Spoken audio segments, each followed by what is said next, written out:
This video is created for the sole purpose of presenting in Mela's PhD class discussion, and serves as a requirement in her subject, Education and Development. All contents, images, and graphics used, belongs to their copyright owners.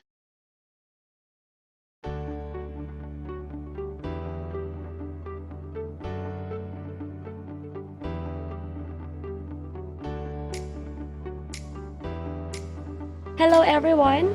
Welcome to Ed 802 Education and Development class under Dr. Alan Mabunga. I am Ms. Melanie Matilia Lalim, your speaker for today. We will be talking about gender equality and feminism. For today's discussion, expect that you'll learn about the basic concepts of gender equality, laws promoting gender equality in the Philippines, and understand the goal of gender equality. As to the topic feminism, you'll learn its definition, brief history, strands, different myths, and how the feminism impacts education and schooling. In today's session, let's do our best and support one another as we learn together. Let's start unboxing gender equality by defining the word gender. Gender is defined as social roles and relations between men and women. Meaning, gender refers to our function in the society. Gender roles of men and women are said to be socially constructed. Meaning, gender can be adopted. It can be a result of social interaction. And such roles can change over time and vary according to geographic location and social context. For example, girls and women are generally expected to dress in typically feminine ways and be polite, accommodating, and nurturing. Men are generally expected to be strong, aggressive, and bold. But in time, this can change. Women can also be strong. Men can also be accommodating. Let's try to compare the word gender and sex. As we learned, gender is socially constructed, refers to social roles, and dynamic. Sex, on the other hand, is biological, referring to different biological and physiological characteristics of males and females, such as reproductive organs, chromosomes, and hormones. Sex is permanent and universal. It is universal and mostly unchanging, if and only if without surgery. Now, let us define the term equality. The state of being equal in status, rights, and opportunities refers to equality. And this is an ideal value. Let's compare it with the word equity. Equity is an operational principle. It requires making special provisions for the powerless. To understand the difference better, let us look at this picture. Notice that in equality, each individual or group of people is given the same resources or opportunities. They were given the same level of standing. As to equity, recognize that each person has different circumstances and were allocated the exact resources and opportunities needed to reach an equal outcome. This time, let's learn about gender equality. Gender equality means that everyone must receive equal treatment, rights, responsibilities, and value.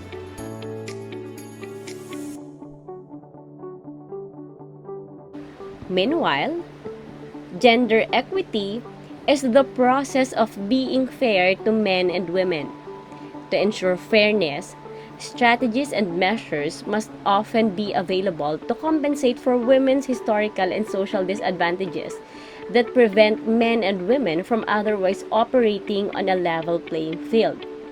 To understand this better, let us look at this infographic. The infographic shows gender equity on building better sport. To promote gender equality, Sports Committee creates competition that features both men and women. To promote equity, they schedule women's events in a prime time to highlight the program. Practicing gender equity is essential to achieve gender equality. This time, let's explore gender mainstreaming. Gender mainstreaming simply means integrating a gender equality perspective at all stages and levels of policies, programs, and projects. This is a strategy to improve the quality of public policies, programs, and projects, ensuring a more efficient allocation of resources. As a result, these are the laws promoting gender equality. The most recent is the Republic Act 116481, an act providing for stronger protection against rape and sexual exploitation and abuse, increasing the age for determining the commission of statutory rape. Next is the Republic Act 11210, or the 105-day expanded maternity leave law. Third, the Republic Act 11313, or the Safe Spaces Act, Bawal Bastos Law. This defines gender-based sexual harassment in streets, public spaces, online workplaces, and educational and training institutions. This law penalizes all forms of sexual harassment in streets and public spaces as well as in online spaces. We also have the Prohibition on Discrimination Against Women, Anti-Violence Against Women and Their Children Act of 2004, Assistance for Small-Scale Women Entrepreneurs, Anti-Sexual Harassment Act of 1995, Anti-Rape Law of 1997, Rape Victim Assistance and Protection of 1998, Magna Carta of Women, and National Women's Day, which we just celebrated last March 8. You can read the brief descriptions of each law in this presentation. To understand the goal of gender equality in primary, let us all watch this video. Gender equality means that both boys and girls are born with the same rights, given equal access to food, water, and shelter, and allowed to go to school.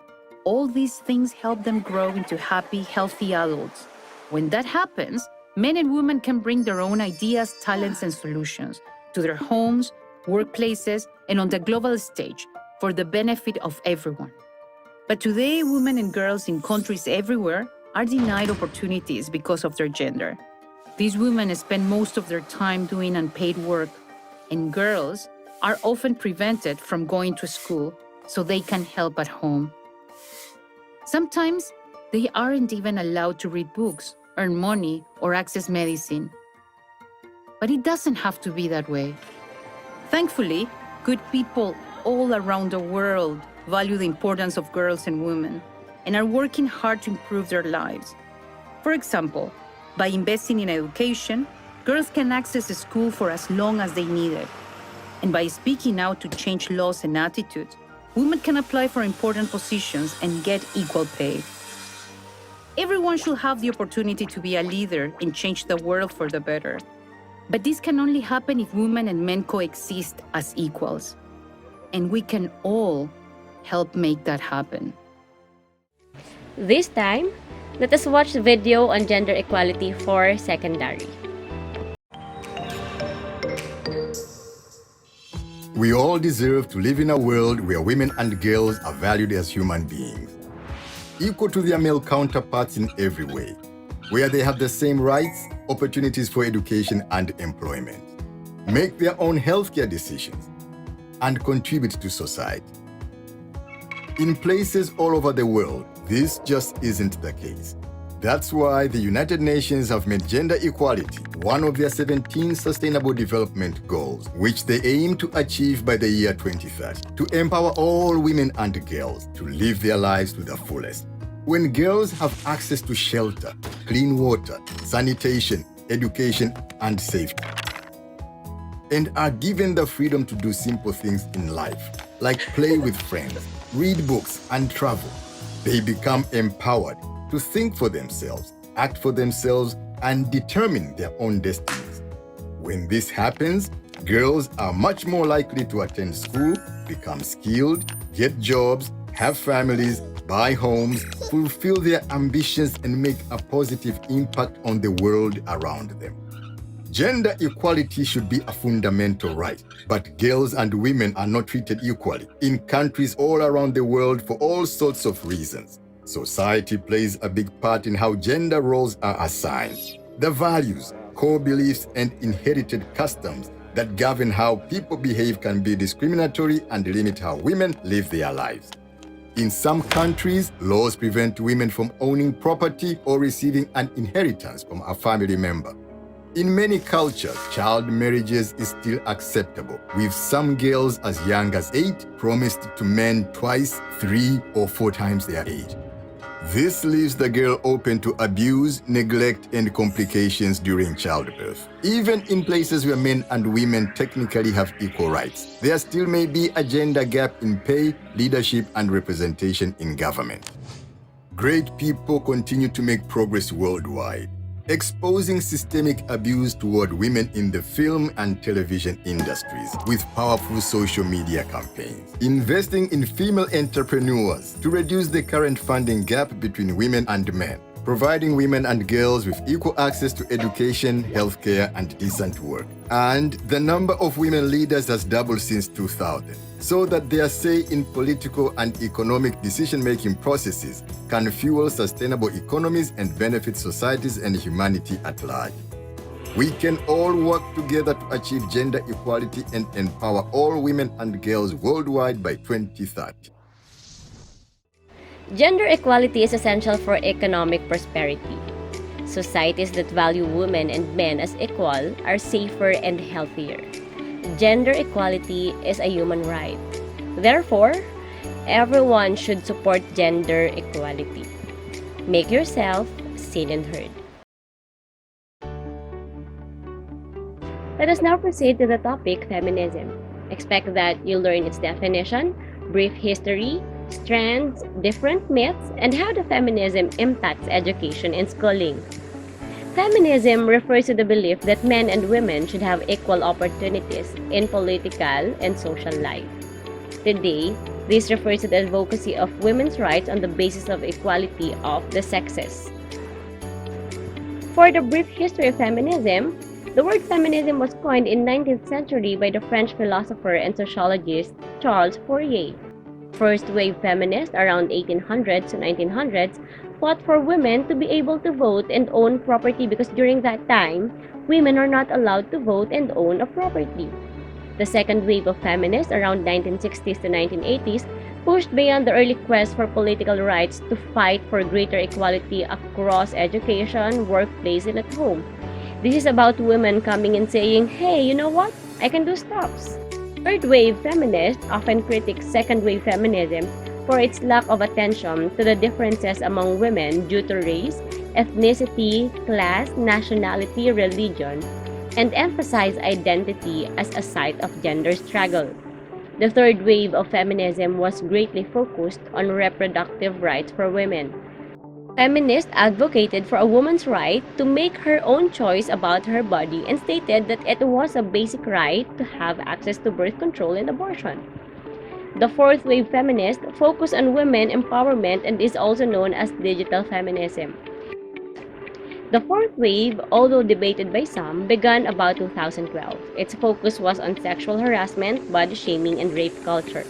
A key component was the use of social media to highlight these concerns. Feminism has different strands as it emerged over time. The first one is liberal feminism. Liberal feminism is also called mainstream feminism. So it's defined by its focus on achieving gender equality through political and legal reform. The right for some women to vote in 1918 and finally all women to vote in 1928 were liberal feminist approaches. Radical feminist needs radical change, not just legal change. Radical feminists believe that the biggest oppression at work in our society is based on gender. Some believe a married woman can't be a feminist or that straight woman can't be a feminist. All in all, it comes down to the argument that any dependence on men will equal the oppression of women. It focuses on dismantling gender roles created by the patriarchal system. Marxist feminists believe that it is gender division of labor that contributes to women's inequality. The fact that men have historically been paid more and get higher position in companies plays a big part. A Marxist feminist would point out the fact that the majority of people who stay at home to raise children and take care of the home are women. A Marxist feminist believes that women are oppressed based on gender and class inequalities. Different feminists, on the other hand, claim that men and women are fundamentally different. Postmodern feminists see femininity as an identity of choice which can be celebrated rather than rejected. At this juncture, let us talk about the myths about feminism or the false belief about feminism, and I hope you will be enlightened after this discussion. The first myth is that feminism is outdated. This is not true because women can vote, women can own a property, open a bank account, and do all kinds of jobs. And unending violence against women continues to be an ongoing fight. The next myth is feminism is only for women. Let me share this quote. A feminist is a man or a woman who says, yes, there's a problem with gender as it is today, and we must fix it. We must do better. The third myth is that feminism hates men. There is a common misconception that feminists are reverse sexist. However, unlike male sexists who oppress women, feminists do not seek to oppress men. Rather, they seek equal compensation, opportunities, and treatment across genders. The fourth myth is feminism is against femininity, meaning if you are a feminist, you should not wear heels, makeup, and the like. Let me share the answer of Miss Catriona Gray regarding this matter.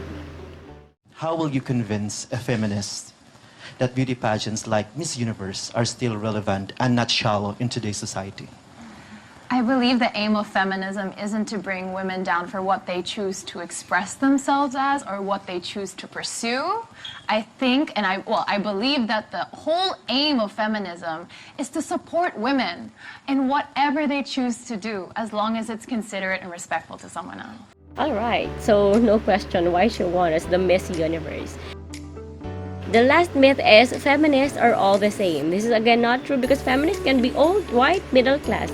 There are feminists across races, ages, sex, genders, and nationality.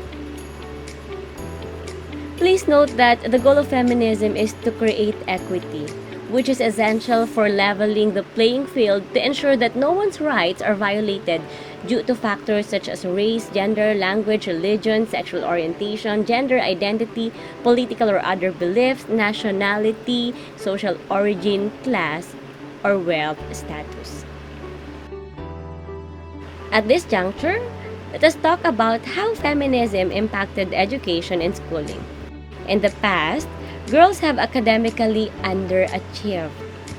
At present, Filipino women are enrolled in high school and college at significantly higher rates than men. In addition, cookery or home economics were seen as the subjects that many girls should follow for their futures as mothers and housewives. But now, we have policewomen, we have male teachers, and the likes. As to feminism today, there is still a large section of society that questions its importance and its need in the 21st century. Different types of feminism have emerged with time, but we keep forgetting that despite the progress made so far, the road to complete parity still has many unexplored. Gender bias is highly prevalent to date. Women are often shunned for their choice of clothing and career. We need to understand that our society's change can only come about if our society changes its perception. We must understand that acceptance must come from our society at large. The law shall be rendered useless if societal acceptance is absent. We may enforce any number of laws, but as long as the people don't change their outlook, it shall be of no use. It's high time we recognize that feminism is no more about making women strong. It's more importantly about changing the way the world perceives this strength. One should not perceive feminism as hostility against men because women asking for their rights will certainly not deprive men of theirs. For the last question, can anyone be a feminist? The answer is yes. Being a feminist simply means believing in equal rights for all genders. It's not about hating men. It's not about women being better than men. It's not about esteeming femininity. Feminism doesn't mean one person's experiences are more important than another. It isn't about creating sliding scale of who is worse off. It's about learning and understanding the ways that inequality affect women and men, and remembering that we're all in this together. True equality leaves no one behind. That would be all for today. This is Miss Melanie Matilla Lalim. Thank you so much.